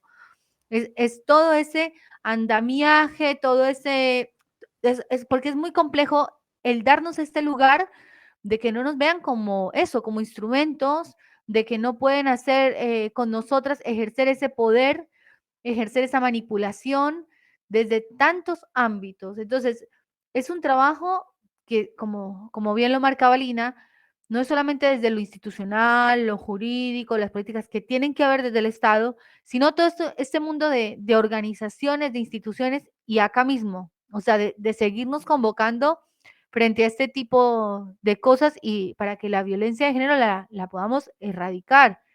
Nosotras empezamos, a mí me pasaba que en el grupo de mujeres que fuimos víctimas, habíamos varias que somos mamás de otras mujeres además. Para mí fue muy fuerte cuando yo fui mamá hace poco y tuve una niña, ¿viste? Una mujer en esta sociedad, porque es eso, porque claramente estamos en desventaja en esta sociedad, independientemente del modelo económico, porque estamos en desventaja, sea un modelo neoliberal o no sea un modelo neoliberal, hoy por hoy estamos en desventaja. Entonces, es un debate que hay que colocarlo, que hay que tenerlo, por eso celebro que hayan este tipo de encuentros. Muchísimas gracias. Y ya para cerrar, una última pregunta, que bueno, igual nos queda muy poquito tiempo, así que debería ser una respuesta bastante pequeñita. No sé si después habrán preguntas o no. Bueno, ya Darían nos comentará. Bueno, una última pregunta. Sabemos que la violencia de género es un eje de opresión. Coexiste, acciona junto a otros ejes de opresión también, como son, por ejemplo, la clase social, como es la racialización de las personas, como es el tema de la orientación sexual, la identidad de género, el territorio también forma parte de estos, de estas matrices de poder. Entonces, yo me pregunto cómo sería posible o si está recogido en algún lugar o si existen herramientas para que personas de barrios empobrecidos, de barrios marginalizados, de personas que no tienen acceso a las redes sociales, también cuenten con vías para denunciar y para encontrar acompañamiento o refugio ante casos de violencia de género. Sí, por supuesto que los casos de violencia de género ocurren igual y a veces incluso con más recurrencia en los sectores más marginalizados y empobrecidos, donde hay más violencia y son los menos visibles. Eso es un hecho, ¿no? Y donde incluso la mujer, por ser racializada, por ejemplo, una mujer negra, una mujer trans, por ser trans, cuando van a denunciar son criminalizadas. O sea, se revierte. Y hay otras mujeres que, dado su clase social, su visibilidad también, su desempeño y tal, su desempeño social o el rol que ocupa en la sociedad o las funciones, pues cuenta con más prestigio, entonces se le presta más escucha y tal. Es un hecho, ¿no? Que el orden de género no explica todas las desigualdades que sufrimos como mujeres o como personas disidentes de género, sino que estas matrices de discriminación, de opresión, también son de violencia y también están asociadas a todos los vectores, los marcadores sociales que has enumerado tú. Por supuesto que no es lo mismo un feminicidio, por ejemplo, en Cumanayagua o en la Loma del Rosario, ¿no? Que en pleno Centro Habana, por ejemplo. Adquiere más connotación, más visibilidad y demás. Entonces eso, en este caso, por ejemplo, la visibilidad, la mediatización facilitó, a pesar de las barreras y las dificultades, facilitó esto que viene a rescatar Paula y Denise de se halló culpable y está en prisión, ¿no? En otras circunstancias, otras mujeres no encuentran estas consecuencias, no tienen esta respuesta, sus denuncias no prosperan. Entonces sí es un hecho que hay una brecha significativa, mucho más compleja, para grupos más excluidos por otros vectores y marcadores sociales, ¿no? Entonces, ¿cómo hacer? Por eso, la organización comunitaria es fundamental. Si hasta esa comunidad no hay una casa de orientación de la familia, de la mujer, de la FMC, y no llega a la FMC, pues es importante la organización comunitaria y barrial. Pero para eso también hay que tener conciencia, toda una serie de cosas, ¿no? Pero yo siempre rescato mucho las palabras de las comunidades indígenas aquí. Yo vivo en México, y es que, por ejemplo, de la comandante Ramona, del EZLN, que es que lo que más desea en su corazón es que las mujeres sientan la necesidad de organizarse. Y es una organización no solo contra la violencia de género, es también una organización política, es una organización democratizadora, es una organización para la justicia social, que no tiene que estar necesariamente ni en contra del gobierno, ni en contra de la federación, ni del mecanismo de adelanto para la mujer que sea, no necesariamente, al contrario, ¿no? Yo creo que allí donde haya una mujer que esté padeciendo es importante una organización, un tejido social, una malla que la proteja, que la pueda acompañar. Si viene con recursos y con respaldo institucional, es lo óptimo, es lo más deseable, porque es lo que toca como obligación de las instituciones del Estado, porque hay un compromiso en la Constitución, es un mandato constitucional que las instituciones cubanas tienen que atender hasta la última persona que pueda padecer violencia de género o discriminación con base al género. Es un mandato constitucional. No obstante, es importante esta imbricación y este entrelazamiento entre la organización de más base con la representación institucional, ¿no? Entonces, ellas lo decían, sin el acuerpamiento, sin unas con otras, no hubiese sido posible. El acompañamiento se gestionó de manera individual, no institucional, y fue lo que las salvó, digamos, ¿no? Fue lo que les propició tener un espacio de sanación a pesar del abandono institucional y de este desamparo de manera general.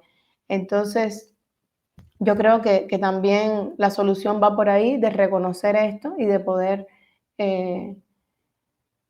solucionar el problema del aparente divorcio entre la organización de las mujeres con la institucionalidad en Cuba.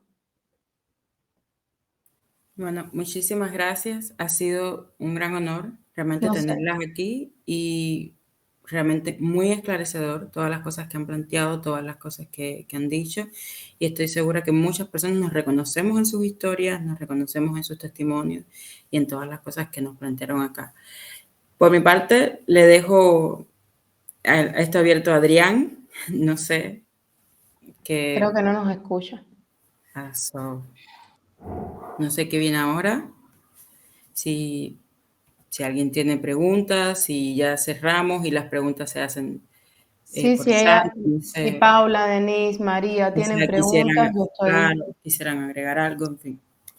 Yo quisiera, ya que he sido generosamente mencionada por las chicas, por Denise y por Paula, primero decir que nosotras nos juntamos, estamos juntas, un grupo de mujeres, las que están alrededor del caso de este depredador, y otras que tenemos nuestras propias historias, y por eso no quiero dejar de mencionar para mí a dos personas claves que de alguna manera fueron las que me motivaron a acompañar, a meterme, a aprender, a sufrir, a alegrarnos, a llorar junto a ellas, que son Claudia Espósito y Liliana Héctor. Las dos son de alguna manera mis hijas culturales, trabajamos juntas mucho tiempo, hicimos proyectos hermosos, soñamos mucho, hablamos mucho. Y Elaine, que fue una pieza clave entre las denunciantes, Elaine Vilar, y por supuesto gente también que igual que yo se acercó por la envergadura del hecho, que son Ailín Torres, que en las redes feministas es muy conocida, muy querida y muy respetada, y Marta María Ramírez, que fueron fundamentales a la hora de entender muchísimas de las cosas que hoy Alina ha expuesto de una manera magistral. Alina, chapó, gracias. Y después, bueno, no dejar de mencionarlas y decir que hemos sido una cofradía de una sororidad extraordinaria. Yo nunca había participado, yo milito de alguna manera y estoy cercana a proyectos cercanos al Ni Una Menos de Argentina, pero este grupo me enseñó un montón de cosas, aprendí un montón de cosas y me permitió incluso sanar un montón de cosas que tienen que ver con mi propia historia. Yo siempre les recordé a las chicas, yo vengo de un proceso difícil en Argentina, yo tenía 16 años cuando fui secuestrada por mi familia en la dictadura, incluso antes del golpe militar del 76, tenía 16 años, un adolescente, y además de haber sido secuestrada y haber sido privada de mi libertad junto a mi familia, fui abusada con abuso sexual, y siempre les digo, a los 60 años yo era un adolescente, 16, y pude enfrentar en un tribunal a una de las personas responsables de ese genocidio con 60 años, siendo una abuela. El camino es largo, es difícil, es duro, y por eso comparto lo que dicen Paulo y lo que dicen Denise. Hay algo sanador en esto que parece muy poco y que efectivamente lo es muy poco. Si la condena a este depredador es casi irrisoria, pero es un pasito.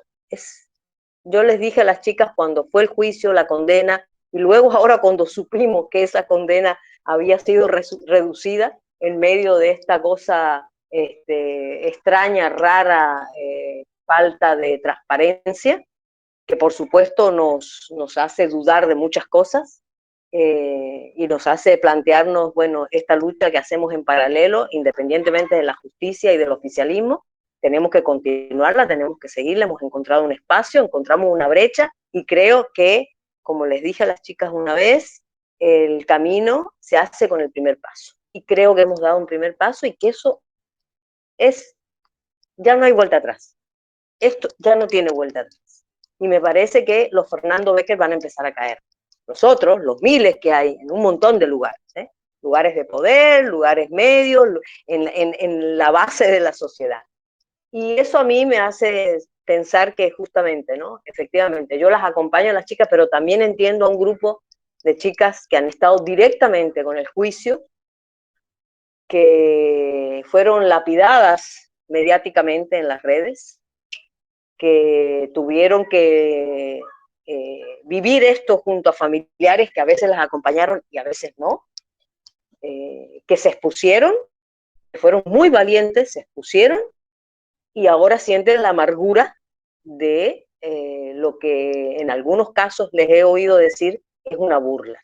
También a esas chicas las acompaño porque uno siente en el fondo de su almita y de su dolor y su desgarro que efectivamente hay un pequeño pasito y que ellas abrieron ese pequeño paso y hoy se sienten avasalladas por lo que ellas consideran que es una burla y que es poco, pero mañana se van a dar cuenta de lo que significa esto que ellas han hecho. Yo les agradezco a todas haberme permitido acompañarlas. Para mí ha sido una maravillosa escuela de un taller de sororidad. Muchísimas gracias. Alina, ¿querías decir algo? Sí, rapidito como para cerrar, porque sé que también hay un debate con relación al castigo y tal. Y a mí me gustaría abordar algunas cosas que también me faltó cuando hablé como tal del proceso, en lo que pude, ¿no? A partir de las preguntas, porque no era directamente del proceso. Y es con relación también a la reparación, ¿no? Y no hay que perder de vista que la sanción penal con régimen penitenciario puede ser reparador para las víctimas. Porque hay un discurso que acompaño también, con el que estoy de acuerdo, que la justicia también tiene que ser no solo punitiva, sino también reparadora y demás. Pero pensando en el carácter situado en el que estamos, el contexto histórico, social, político, Cuba que está insertada dentro de la región de América Latina y el Caribe, con todo lo que eso significa en términos de desigualdad, pobreza y geopolítica y demás, no podemos pensar que vamos a dar un salto de la prisión a la no prisión total y absoluta. Y yo hablo de esto, aunque suene incómodo, porque es importante la pedagogía, incluso es importante la contradicción. Yo sé que hay varias personas que van a poder ver este programa y que se lo van a cuestionar. Esto de la severidad y demás. Y yo quiero decir también que a partir de todo lo que he estudiado, es importante comentar aquí que para que esa justicia, primero, sea justa y sea reparadora, tiene que tener requisitos, tiene que tener condiciones. Las condiciones del caso Becker no estaban dadas y las chicas fueron muy reiterativas en eso. No lo reconoció nunca, no se arrepintió nunca. Y los dos requisitos pilares y básicos para pensar en una justicia alternativa a la punición es, primero, el arrepentimiento creíble, comprobable, y el reconocimiento de los hechos para poder a partir de ahí trabajar con esa persona imputada y sancionada. Sin esos mínimos requisitos que son básicos, no se puede pensar en una justicia alternativa. No se puede pensar en otra justicia, y menos en condiciones como las que estamos enclavados como territorio regional y territorio nacional, ¿no? Eso por un lado. Y por el otro, efectivamente, la reparación, incluso yo creo que es que nuestra legislación penal tiene que abrirse en muchos sentidos, también tiene que incorporar la indemnización económica, la indemnización monetaria, otras maneras de pensar también qué es para la víctima lo reparador. Si vamos a colocar verdaderamente a la víctima en el centro de nuestras políticas de prevención, atención y solución de la violencia basada en género, si de verdad la vamos a poner en el centro, es para que sean escuchadas y es para que todas las irregularidades que pasaron con el caso Becker no se repitan más. Y por último, hablar un poquitico de lo que significa la denuncia colectiva en el derecho penal, y es otra deuda grande con la legislación cubana, porque si bien está establecido que mediante los delitos conexos, hay un título así, hay una figura que se llama delitos conexos en el que si varias personas acusan a un mismo imputado, esto se acumula en un solo expediente que después se convierte en una sola causa y el tribunal lo sanciona. Pero ¿qué pasa con la violencia basada en género? No es lo mismo ir a denunciar sola, en una oficina sola, que ir acuerpadas, sabiendo, conociendo lo que es la violencia de género. Por eso el conocimiento es de lo más importante, ¿no? Y para cerrar, para yo no terminar nada más hablando de lo que me toca o lo que estudio y demás, es también agradecerles a ellas, a Denise, a Paula por estar acá, también a las que impulsaron el proceso penal, a las que lo confrontaron, a las que han recibido, que son todas, también la marca de lo que es la lucha contra la violencia de género desde una posición de víctima. A mí me gusta siempre pensar en la víctima como una categoría muy potente, no nada más como, porque hay quien trata de quitar de su lenguaje la víctima. La víctima es un sujeto potente, es un sujeto político, transformador, que hay que cuidar, pero que puede enfrentar un careo si lo decide, si los especialistas y el acompañamiento psicológico. Por eso es importante tener siempre acompañamiento psicológico. Si el acompañamiento psicológico dice está apta para enfrentar al acusado, que lo enfrente.